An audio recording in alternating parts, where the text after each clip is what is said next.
almost every parent I've ever talked to doesn't seem to understand why children are so interested in things like video games.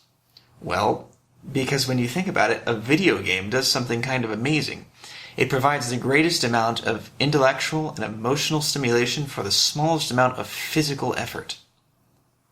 If you're concerned about your child's obsession and desire to spend too much time doing these kinds of things, then you need to find out what it is you have to do to fill their life with so many other things that they're not left hungry for that hyperstimulation at the end of the day, that they are so fulfilled with all the other adventures and amazing things they're doing and learning and exploring that they don't need to be transported into a new world where suddenly they're a hero saving a town from a villain or whatever it is they're interested in playing.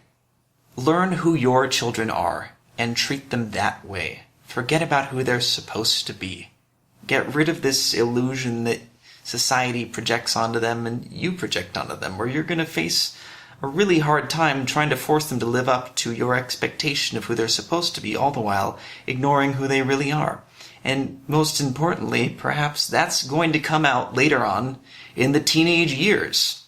Very often, the separation that occurs between parents and teens is really just a result of all the negative emotions of separation they've felt towards their parents during the childhood years, but didn't have the strength, I guess, to act upon. And it's not until they hit puberty and start to feel a little more outgoing and rebellious and strong-willed that they start to think, well, what if I played life by my rules? So if at that point they trust you and they love you and they think you want nothing more than the best for them, they will not desert you in that time. They will come to you for advice and help because they want things to work out the best for them and they believe you have their best interests at heart. But if at that point they feel perhaps a stranger to their own parents, or that you are just some authority figure they are forced to deal with, they will pull away from you as much as physically possible. And no parent wants that.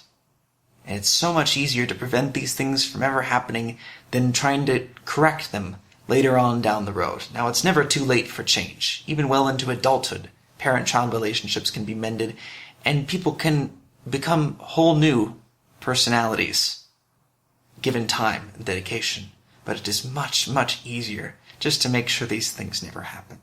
If you love them, then you know what I'm saying is true, and you want the best for them. And there's nothing better you could do for them than just helping them to be the best possible versions of themselves. And the way to do that is to have the best possible relationship with them.